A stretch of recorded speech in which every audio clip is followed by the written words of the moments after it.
我叫林一鸣，公司刚起步，签了第一个大合同，最好的兄弟直接把我踢出局。张伟是我大学室友，他求着我一起开公司，说他懂市场、懂运营，能帮我，让我出10万加技术入股，公司一人1半。我信了。合同签约前一天晚上，他就拿出10万块，说是我当初的投资，让我滚。一鸣，签字吧，股权清零，这10万现在还你，你也不亏。你还年轻，还有机会，你可以出去了。10万，张伟，我大学4年勤工俭学，一分一分攒了10万，是你求着我合伙说一人1半。现在公司刚赚点钱，半毛钱分成没有，就想卸磨拆驴。一鸣，弱肉强食，城里不适合你。现在公司已经赚了200万，不再需要你那10万，现在把它还给你，还是看在同学面子上。你的工艺配方我们早就标准化了，没有你，公司照样赚。公司的核心不是钱，是我的技术。我的技术是我吃百家饭长大的那个村子给我的。你们拿着我的手艺赚钱，然后把我踢出去。一鸣，别闹了，大家都是兄弟，你也别太计较了。10万还你，你也不亏。没有张伟的运营，你那点手艺能卖出钱。你现在走，大家还能做兄弟。一鸣，拿着钱回村里去吧，城市不适合你，你太老实了。用本就属于我的钱买断我的手艺，买断我吃过的苦。林一鸣，你别不识好歹。公司的法人是我，账是我管的，你闹到法院去，你也赢不了。到时候钱拿不到，人还得背上官司。你要是不想签也可以，求我，我1个月给你3000，你给我打工。10万我收下，但从今天起，你们的公司是死是活和我再没有半点关系。之后你也别后悔。我后悔？你快走吧。一鸣，别急着走，兄弟一场啊，晚上一起吃个散伙饭。哎，村里来的就是小气。哼，核心技术、人脉都在我手上，现在让我出局，你们的合同。一鸣，你在城里那个扎染公司干得咋样？村里也准备搞扎染合作社了，你是咱村唯一的大学生，又懂这个，你能不能抽空回来指导指导我们？村里也要做扎染？对啊，你小时候不是说过要把咱村的扎染手艺传出去吗？现在大家都想试试，这么多年村里人都把你当自家孩子，你有出息了，得帮帮咱们啊。姐，我明天就回去，带全村致富。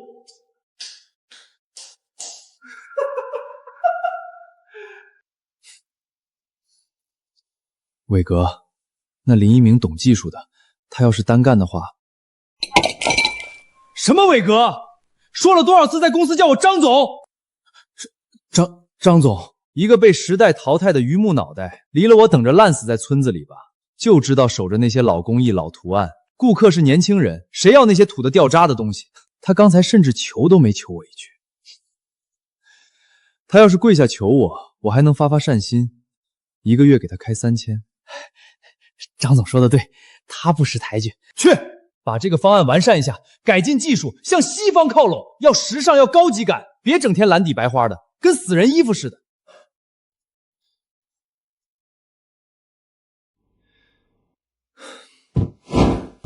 我现在改了这些，你林一鸣又能如何？哈哈哈哈哈哈哈哈！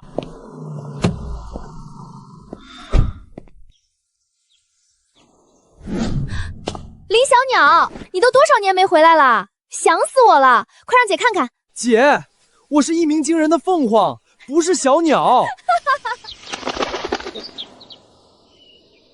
姐就叫你小鸟，怎么不服气呀？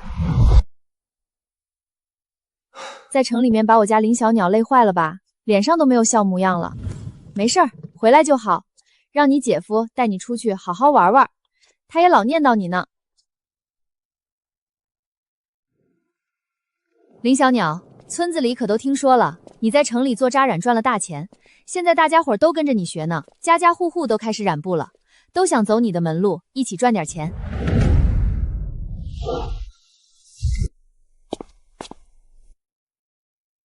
姐，怎么，你不愿意？怕村里人抢你生意？姐，你说什么呢？我当然愿意。可是，我公司把我踢了。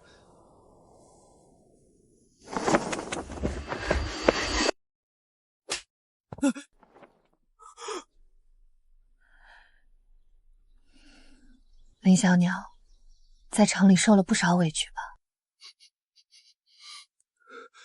姐，你放心，这点委屈不算什么，我会让他们还回来的。不说这些，姐就希望你能平平安安的。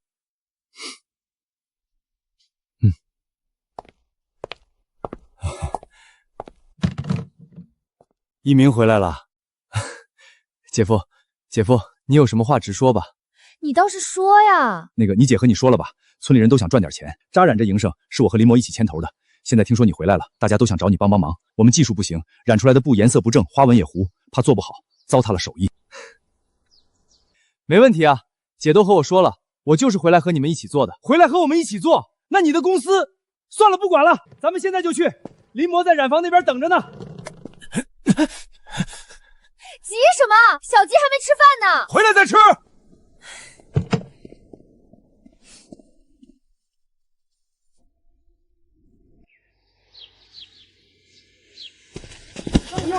一鸣回来了，大学生回来了。什么大学生？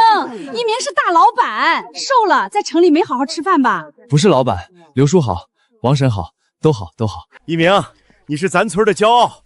听说你在城里开公司赚大钱了。谢谢。过去啊！大老板，你回来了就好。我们做扎染遇到了大问题，销路，染出来的布卖不出去，价格被压得很低。你那边公司有渠道，你给我们对接一下。林萌姐，公司那边我和他们不合作了。什么？不合作了？一鸣，我们是看你那边有销路才决定做扎染的，各家各户投了钱买了钢，进了染料。你现在说公司那边有问题？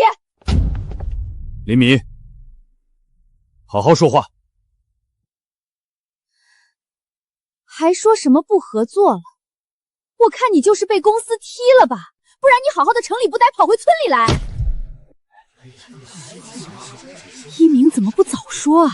是啊，我家投了快1万块，这要是砸手里，城里公司都不要他了，他还能有什么办法？公司没了，但是销路我能解决。公司都没了，你哪还有什么销路？一鸣，你摸着良心说，你是吃百家饭长大的，村里人对你怎么样，你心里清楚。你不帮村子也就算了，现在还要害村子。林魔，你给我闭嘴！小鸟，咱们走，犯不上帮他们，你不欠村里的。什么帮我们？他明明就是在害我们。要不是听说他公司在做扎染，我们谁会投钱干这个？林毛，你说什么呢？一鸣从来没答应过你们什么，你们做扎染是你们自作主张，你们谁问过一鸣？谁跟他商量过？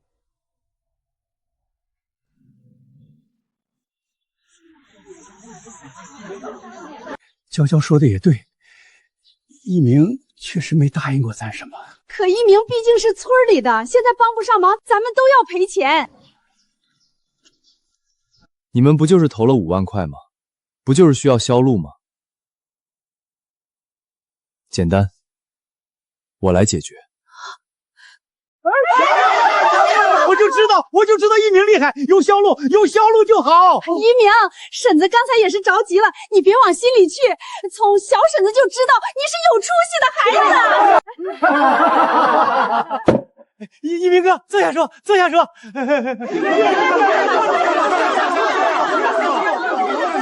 就硬着头皮。你真有销路？你不是被公司踢出去了吗？一无所有了，还能有销路？林墨，你闭嘴！一鸣说有，那就一定有。所有的销路都在我身上，公司没了，渠道还在我脑子里，客户还在我手机里。只是什么？怎么？你不愿意帮村子里，想忘恩负义？只是你们都要听我的。我是你们的老板，收入我来分配。听他的，他一个毛头小子。可他确实有经验啊。凭什么听你的？要是之前你还是老板，我们还能听听。现在你都被公司踢了，拿什么让我们信你？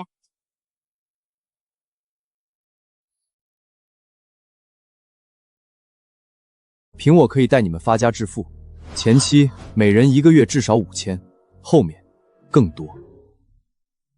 刘叔，你儿子一直在外打工，1年回来1次，你不想让他回来团聚？婶子，你家那3间土1房，不是说想盖新房子吗？口说无凭，谁知道你是不是在画大饼？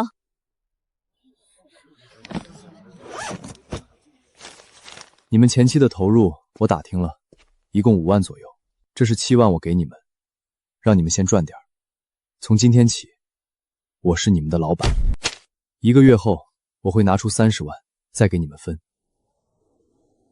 如果我拿不出来，这7万你们也不用还我。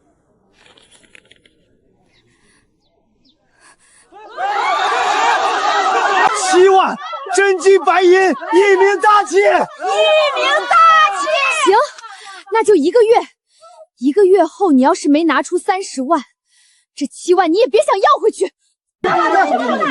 一鸣，你说怎么干，叔都听你的。一鸣，婶子刚才不该说那些话，你别记仇。一鸣，咱村就靠你了，你可得带着大伙赚钱呐。叔这一辈子没啥本事，就指望你了。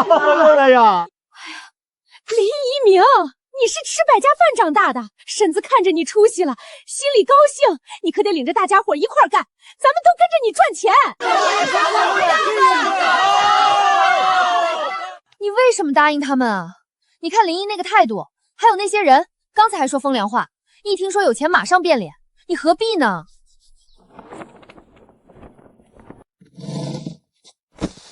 姐，我回来就是为了创业的。扎染这事儿，一个人干不成。再说了，姐夫不是也投了钱吗？他是牵头的，看在姐夫面子上，我也得帮。一鸣，给你添麻烦了。添麻烦？你还答应了1个月拿30万出来分，我的傻弟弟全给他们了，你自己吃什么？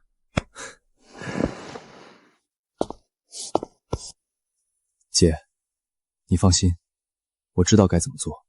钱的事儿，我有办法。我相信一鸣，他从小脑子就好使，肯定能做到。哎，算了，走，回家吃饭，晚上就住你家，你姐夫早就给你收拾好房间了。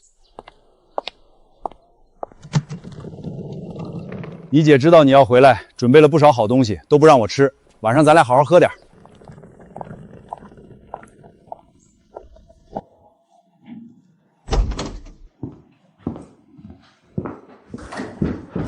苏总，您可算来了，大驾光临，有失远迎，快请坐，快请坐。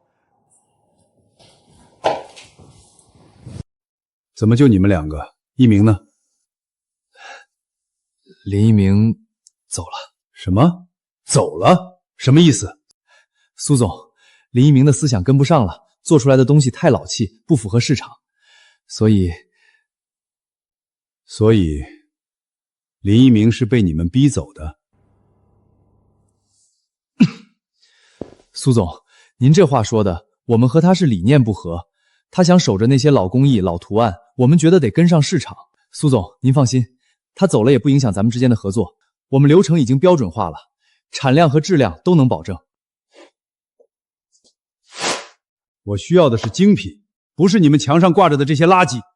苏总，年轻人喜欢时尚的、亮眼的，那些老土的东西卖不出去啊。你在教我做事。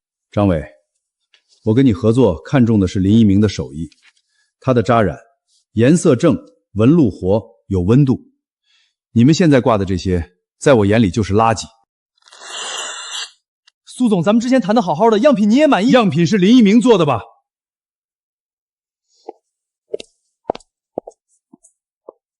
伟哥，合同黄了，咱们之前投了不少钱废货，这可怎么办？要不咱把林一鸣叫回来，苏总就认他的手艺。又是林一鸣，我就不信没有林屠夫，咱们还得吃带毛猪。姓苏的不跟我签，自有别人。那些外国人对我们的扎染工艺很感兴趣。上次展会，好几个外商留了名片。伟哥，那些外国人他们可是冲着技术来的。林一鸣的配方、染色流程这些东西，要是给了外国人，技术就是拿来赚钱的，谁给钱我就给谁。林一鸣守着那些破配方当宝贝，活该穷一辈子。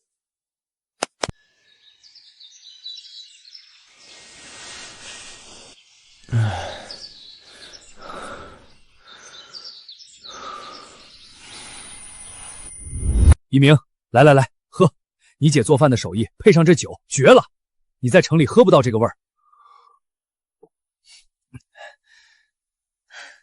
小鸟，没必要非带着村里的那些人做，给自己这么大压力。一鸣，没事儿，实在不行，姐夫投的那些钱也不要了。你姐说的对，你人回来就好。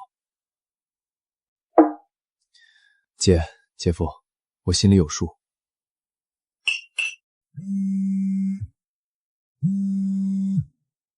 林一鸣，听说你不在之前的公司干了？是，不干了。不错，有没有兴趣来我这儿干？一个月给你开5万，你来当我这边的技术总监。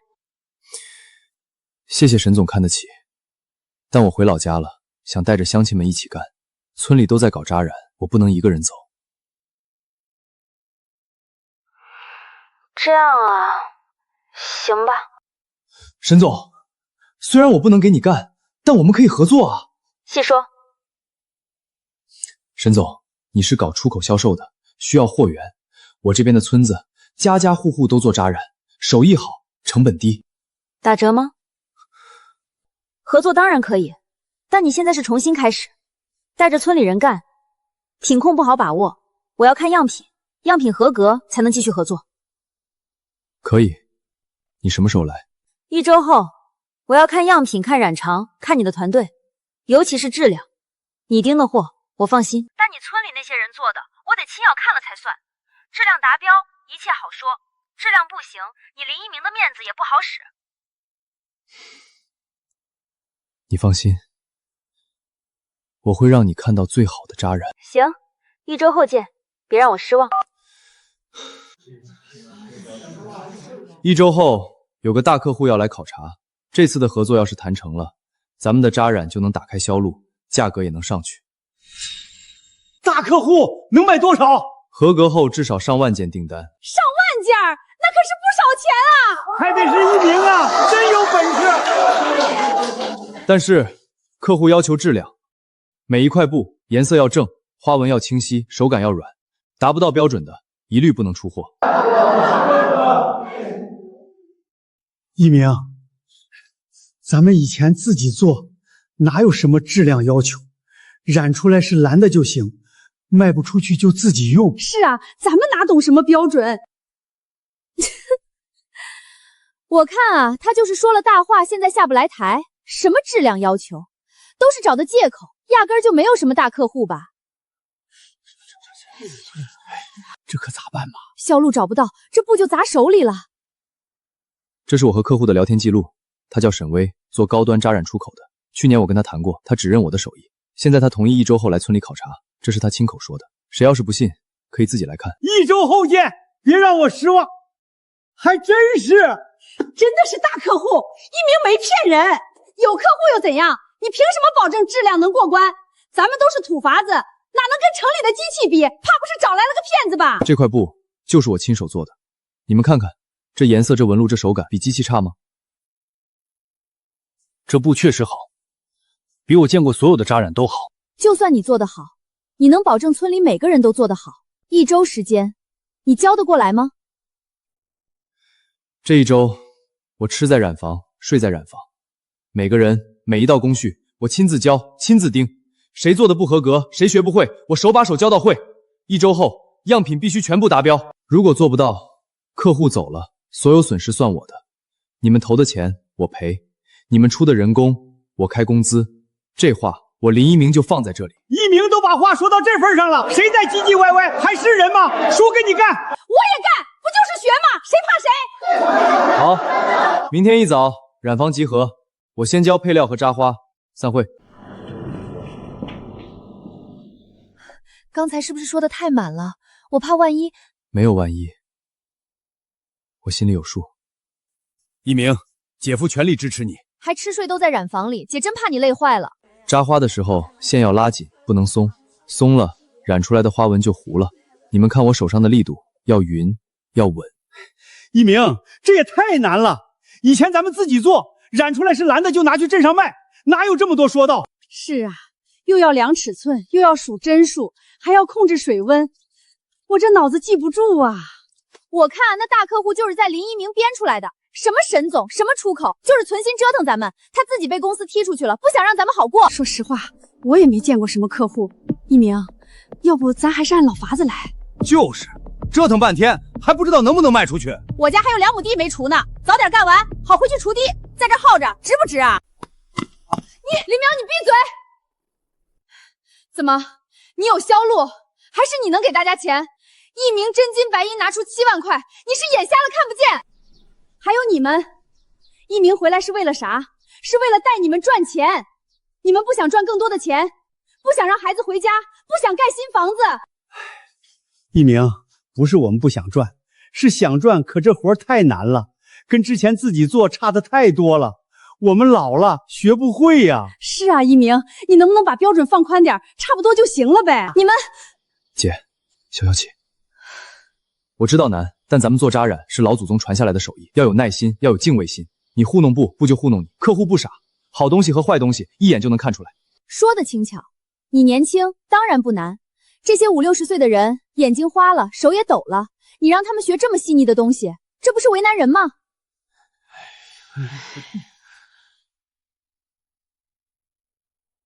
怎么办？都2天了，还是没长进。他们不是学不会，他们根本就不听你的。没事儿，给他们找个好老师就行。好老师？谁？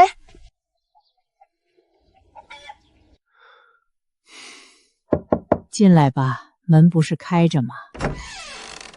陈大娘。一鸣啊，有什么事？大娘，我想跟您请教。扎染的手艺我会，染房里的活我也能干，但教人我教不会。村里那些人学了2天就有怨气，说我折腾他们。您教了一辈子徒弟，有没有什么法子？教人？你自己都没站稳，就想教别人？你回来才几天，你就想让那些50、60岁的人一下子变成你？一鸣，你是读过书的人，应该知道树不是一天长起来的。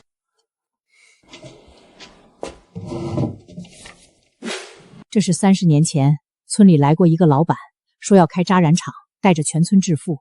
我们信了，家家户户投钱出力，干了大半年。结果呢，老板跑了，工资没发，染料钱没结，还欠了镇上3万块。所以你说要带大家赚钱，我听着，但你拿什么让我信？拿你那张嘴。大娘，这是我身上剩下的，不多，但您先收着。我知道说再多不如做，但我林一鸣是您看着长大的，我是什么人，您心里应该有数。想用钱买我去说好话？不是买您说话，是让您放心。我想赚钱不假，但我想带着乡亲们一起赚钱，让村里的人不用出去打工，在家就能养家，这有什么不好？大娘，赚钱的同时还能把扎染这门手艺传下去，发扬光大，这不是您老一辈一直想看到的吗？现在村里还有几个年轻人会扎染，再过20年，这门手艺就绝了。把钱拿走！说这么多，我只能告诉你一句话：事是做出来的，不是说出来的。我会去看看，别让我失望。谢谢大娘。别急着谢我，我不是帮你，我只是不想看到他们糟蹋老祖宗的手艺。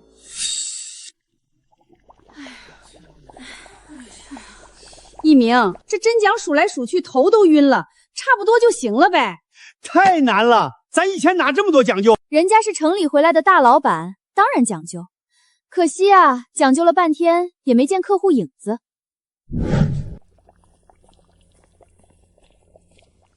谁找死啊？还有你，差不多？什么叫差不多？你们就是这么对教你们技术的人的？尊师重道，懂不懂？人家一鸣教你们手艺，你们倒好，挑三拣四，怨东怨西，活该你们穷一辈子。大娘，您坐。你的技术不比我差，你继续教他们，我就坐在这儿看着。大家看好了，扎花的第一步，线头留3指宽，绕第一圈力度要匀，不能太紧，也不能太松。你知道这些人为什么学不会吗？不是手笨，是心浮。做事不能只盯着钱，功利心太重，手上的活儿就飘了。扎染这行急不得，你越急，布越不听你的。大娘，我记住了。去吧，继续教。大家别急，咱们一步一步来。今天扎不好的，明天接着扎。我不走，你们也别怕。大家都做得很好，只要是这个质量，苏总来肯定会给咱们一个大订单。明天我再来，别光嘴上谢，事儿是做出来的。小鸟，他真会来吗？这都过点了。会来的。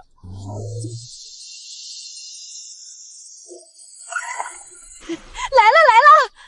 这车真气派。欢迎沈总。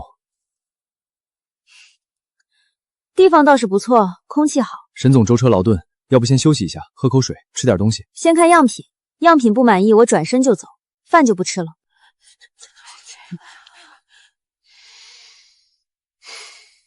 沈总放心，我对乡亲们有信心，样品一定能达标。可以，带路吧。地方太小了。麻雀虽小，五脏齐全。扎染的质量取决于手艺人的用心。沈总，请看，这些都是乡亲们刚染好的，每一块都是手工扎花，植物染料，自然晾晒。花纹清晰，颜色正，柔软度也不错，确实都是上佳。但是光看成品不够，我要看的是你们的现场手艺，让这些人当着我的面做一遍扎染。可以，没问题。这么自信？没技术也不敢让沈总您来啊。行，展示吧。大家听好了，沈总要看看你们的手艺，各就各位，按咱们练的来，别紧张。平时怎么做，现在就怎么做。小鸟，能行吗？应该没问题，咱们练了这么多天。你这不对吧？不对，你是外行，你看不懂吧？我是外行，扎花的基础是针脚均匀。你看看你这一片，有的针距3毫米，有的5毫米，还有2针扎到一块的，这样染出来，花纹会断断续续，有的地方深，有的地方浅，整体就是次品。林一鸣，你的人你教出来的？我这是没发挥好，平时我做的挺好的。沈总，是我的问题，培训不到位才出现这种次品，对不起。培训不到位，我怎么看是态度问题。当然不是你的态度问题，是这一个人的态度问题。你凭什么说我态度有问题？我是没做好，但你一个外人凭什么在这里指手画脚？你们林一鸣，其实你带的这些人大部分做的都不错，只有个别人拖后腿。沈总，我明白你的意思，因为这一个人的原因，我愿意在价格上让出5个点作为补偿。一鸣，5个点那是多少钱呀？凭什么替他赔钱？够坦诚，倒是可以合作一次试试。那第一次就给我出1000件货，达标率95%以上，每件100块，能做到签合同？能。沈总，你等着看。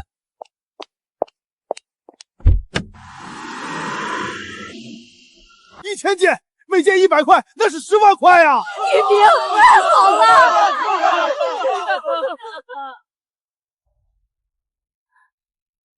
你看着我干什么？就是因为你现在要让出5个点，你说为什么看着你？不是我的问题，我只是运气不好，被他看到了而已。你们谁没有搭坏过？凭什么只怪我？他还好意思说，平时就他最敷衍。就是，每次教他都不好好学，阴阳怪气的。林萌，这次确实是你不对，一鸣替咱们争取来的机会，差点让你搞砸了。你们凭什么都怪我？我做扎染的时候，你们还在种地呢，没有我牵头，这个村子谁会想起来搞扎染？你投的钱，我早就还给你了，村里不欠你的。我不允许有人挡着大家发财的路，你自己走，还是我们赶你走？你凭什么让我走？你凭什么？没有一鸣，咱们做了也卖不出去。卖不出去就是赔钱。况且最开始也不是你带的头。你们，玲珑姐，我给过你很多次机会，从第一天开始你就阴阳怪气、挑三拣四，从来没有认真学过。今天当着客户的面，差点把整个订单搞砸，我不能因为一个人毁了全村人的希望。好，我走，但是你们也别想好过。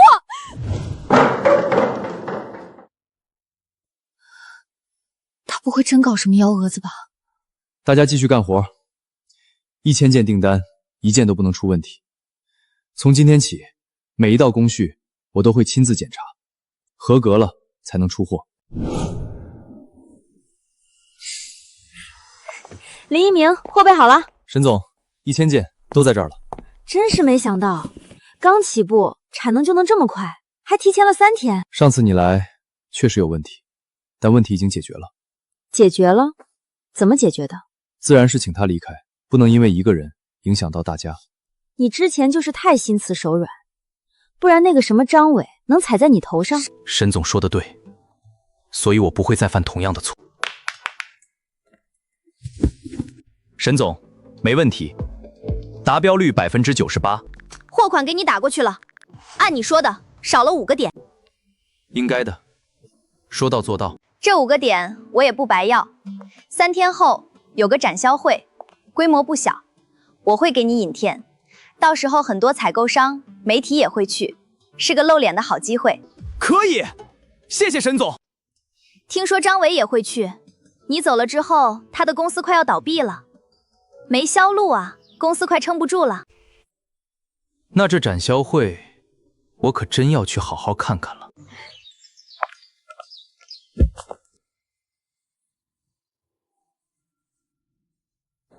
这个颜色太正了，蓝得透亮，花纹也自然。这是纯自然的植物染料，经过3次浸染，2次晾晒，每一块布的扎花都是手工完成，所以纹路独一无二。手感也好，柔软但不塌。这个多少钱？这样的量产的方巾80，雷金160，批量采购可以打折。批量？你们能出多少？目前月产能5000件，如果需要更大订单，我们可以扩产。我们的产品颜色鲜艳，图案时尚，质量非常稳定。2位如果今天签约，我们可以给一个特别折扣。颜色确实不错，价格也合理，我们想先订3000件试试。您真有眼光，我们公司是行业顶尖，而且签完字后扎染技术也会与您共享，保证让您满意。来，这里签字。这个更漂亮，纯手工的啊！这蓝色太高级了，这才是扎染。那边在说什么？手工？扎染？没什么，就是普通的摊位，卖些粗糙的土布。咱们继续签合。林一鸣，这展厅是需要官方认证的。你一个农村来的土包子，怎么会在这里？你是不是偷了别人的证件混进来的？保安，保安 ！Oh my god， 这简直是来自天堂的颜色，美，太美了！这种蓝色，我全世界都照过，只有这里才是最纯正的，这是织物的灵魂，完美，完美。你需要吗？当然需要，我要1万件，不，我要2万件。2万件，你确定？先生，我们2个月前就说好了要签合同的，我们公司才是行业顶尖。这小子的东西全是垃圾小作坊出来的，您别被他骗了。对，我们的产品经过现代化改良，质量稳定，有国际认证。他这些土布连个商标都没有。你的事情以后再说。林一鸣，你就是故意混进来搅我生意的！保安，保安，快来！这小子是来找事的，他没有认证，他是混进来的。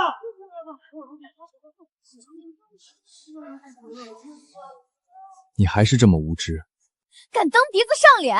你自己当初把一鸣踢出公司，偷了他的技术，现在卖不出去，急了。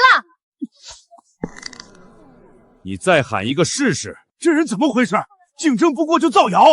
看那样子就不是什么好人。行了，别在这里闹事，丢不丢人？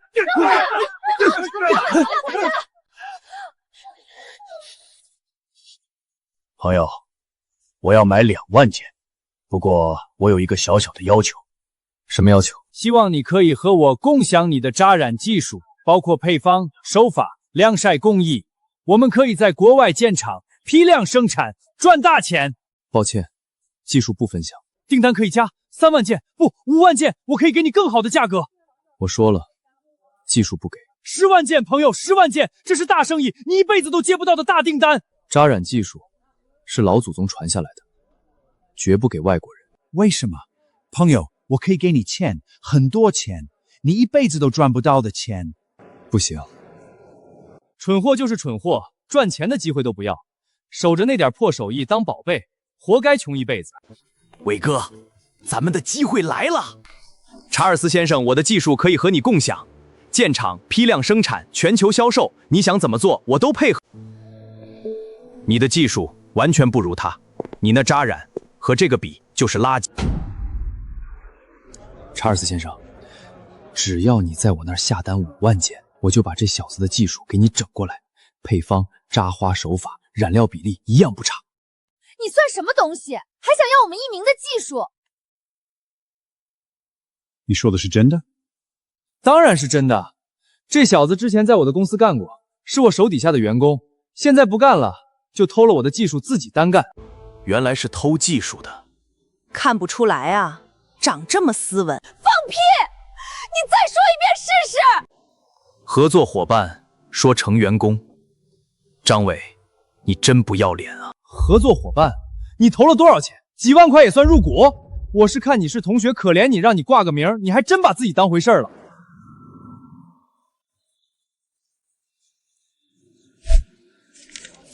这是工商登记信息，公司注册时股东名单上有我的名字，占股50%。这是银行转账记录，我投了10万，不是1万。这是公司章程，写着技术入股和资金入股各占1半。张伟，你要不要一样一样对？你那些都是假的，是你伪造的！我要叫保安，保安把这个伪造文件的骗子赶出去！对，他肯定是伪造的。伟哥，叫保安！保安，这里有人捣乱，不想让展销会开下去，快来！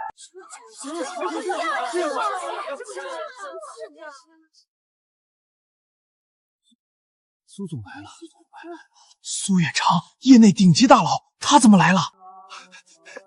苏总，您来的正好。这里有人冒充参展商，扰乱秩序，意图破坏展销会，我正叫保安呢。林一鸣，你真的来了？苏总，好久不见。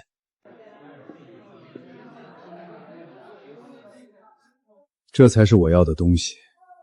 上次去张伟公司挂的那些垃圾，我一眼都没看上。我就说，没有你的手艺，他们什么都不是。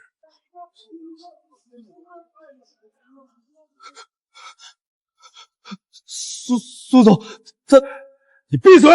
你是什么东西，我心里清楚。苏总，您听我解释，我跟林一鸣之间的事儿您不了解。这个叫张伟的，谁放进来的？我记得他的进场许可被我否了。苏总，是营销部的孙经理特批的。他说张伟的公司有潜力，让孙经理现在就离开公司。公司不需要这种连基本判断都没有的人。不好意思啊，让你看笑话了。让张伟这种人混进来是我们的失误，我现在就让他们出去。都听苏总的。不行，没有展销会我就没有销路了。苏总，我交了10万块进场费，你不能这样对我。没销路是因为你的心坏了，跟展销会没关系。我走可以，让这姓林的一起走，他也不配在这里。我就是知道林一鸣来了，所以今天才来的。如果林一鸣愿意，我甚至可以单独给他办一个展销会。你算什么东西？单独办展销会？苏总这是要给林一鸣开专场啊！这面子太大了啊！不可能！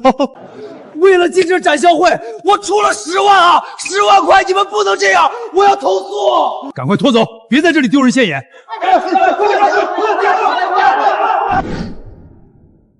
这里太嘈杂，咱们去里面聊聊，安静些，好好谈谈合作。可以。可是这展销会，咱们产台还开着呢。展销会都是苏总开的，最有实力的买家就是苏总，其他人会理解的。第一次见你的时候，你还是个只会埋头做技术的愣头青，经历过起伏之后，会说话了。栽了跟头，总要成长的，不长记性，对不起摔的那跤。等等，朋友，我们还能再聊聊。你告诉我，你需要多少钱？多少钱可以把你扎染的技术卖给我？50万、100万，你开价。我说了，不卖。技术是老祖宗传下来的，绝不给外国人。你会卖给我的，你斗不过我的。我有钱，我们查尔斯家族有你想象不到的钱。你今天不卖，明天我找人仿制你的产品，用低价冲垮你的市场。我要让你的产品一文不值，我要让你在这个行业混不下场。这里不是外国人可以撒野的地方，我的展销会不欢迎威胁国人手艺人的客人。你会后悔的，你会后悔的，你会后悔的。100万对你来说是一笔巨款吧？刚才不为所动。别说100万，1000万都不给。老祖宗的手艺不是拿来换钱的。哈哈哈！好小子，有骨气。走，里面谈。该死，该死！一个穷小子也敢拒绝我！10万块，10万块打了水漂，展销会也没了，销路也没了。伟哥，咱们完了！闭嘴！你也被赶出来了。不和我签合同，来看我的笑话。我给你机会，你的技术我要了，我给你投钱，大量的钱，让你做大做强。什么？真的吗？伟哥，有救了，有救了！但是，我不仅仅要你的技术，我还要你保证效率。半个月内，我要抢占整个扎染市场，让那个姓林的一块布都卖不出去。没问题，没问题，只要给我钱，我什么事都能做出来。林一鸣，你等着，我看你还能得意多久。你的技术，我要定了。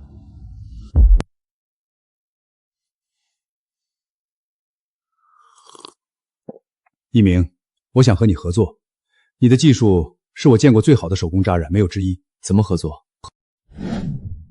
哼，这么有底气，一般人听到我这么说，早就激动得语无伦次了。和苏总合作，自然需要有底气，没底气也入不了苏总的眼。哈哈哈哈哈哈！好，我需要精品，不求多，1个月5000件，每件3000元，质量必须是你亲自盯的，不能有一点瑕疵。没问题。就不问问要求，不问问交货时间，不问问付款方式，只要是质量相关，我全能办到，无需多问。哈哈哈哈哈！有魄力。不过，一鸣，有件事我得提醒你，我只要精品，走的是高端市场，但还有很多低端市场，你估计是拿不到了。低端市场拿不到，想来就是那个查尔斯和张伟他们狼狈为奸，打价格战。反应这么快，我刚提了个头，你就把话接上了。之前和他们在一起，我讲兄弟情谊，没多想。其实只要稍微动动脑子，他们两个什么都不是，一个贪财，一个虚荣，凑在一起，除了降价、偷工减料，还能有什么招？哈哈哈哈！说得好，这么说你有对策了？一鸣，如果你需要资金跟他们竞争，我可以投，钱不是问题。我不希望看到好手艺被劣币驱逐。谢谢苏总好意，暂时还不需要，我有办法。一鸣，你快看，张伟和查尔斯开始低价铺货了，一件扎染围巾只卖30块，咱们的成本都不止这个数。知道了。一鸣，他们这是要搞死咱们的低端市场，你不急？不急，让他们卖。哟，这不是林大老板吗？半个月不见，怎么窝在展销会？生意怎么样啊？没人买吧？听说你的围巾卖300块一条，穷人买不起，富人看不上，你啊就守着那点破手艺等死吧。就是，伟哥现在一天出货上千件，你1个月能卖几件？说完了。你不生气？张伟，你卖的这些扎染、扎花手法、染料配方，全是照搬我的。这半个月，你以为我不知道？这是发明专利证书，你卖的每一件产品都侵犯了我的专利权，你说我生什么气？你什么时候申请的？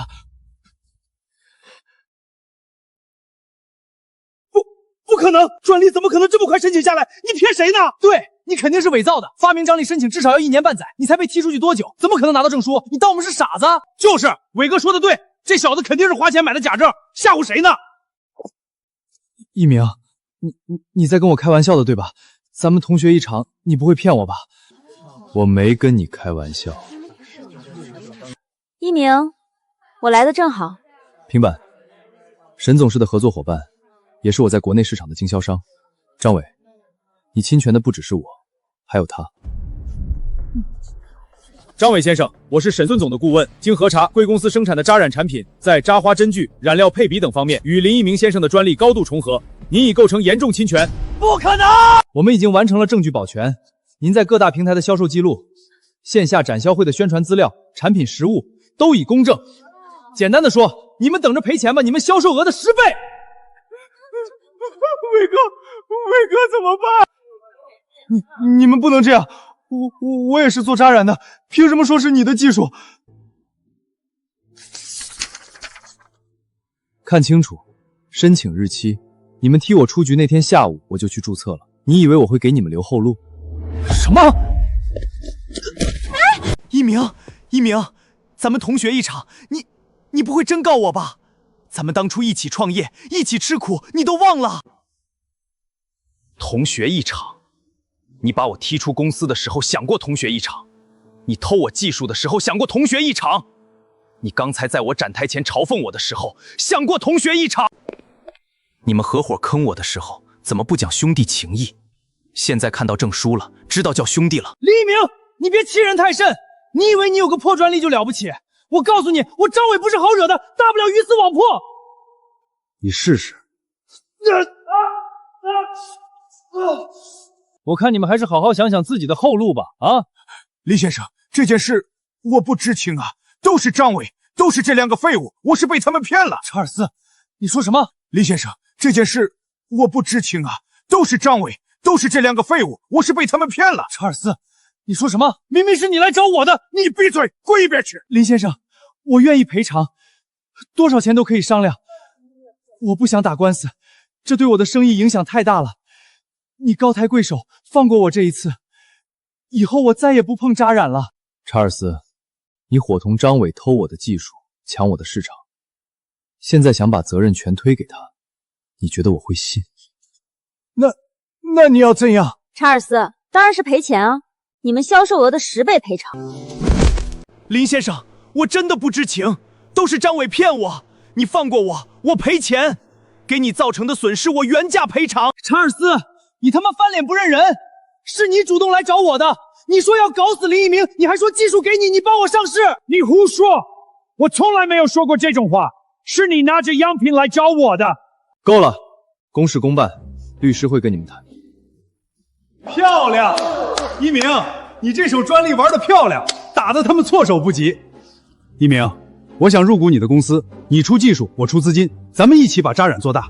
苏总，入股就算了，这次他们会赔我不少钱，足够我发展了。况且如果这件事儿，你确定？但是我们可以一起合作，你做你的高端市场，我供你的货，其他的市场我自己来，互相支持，但不是入股。好，那就合作。小鸟，那事儿处理的怎么样了？张伟和李强涉嫌侵犯商业秘密，证据确凿，已经被抓了。查尔斯赔了我一大笔钱，驱逐出境。活该，他们活该。那你之后有什么打算？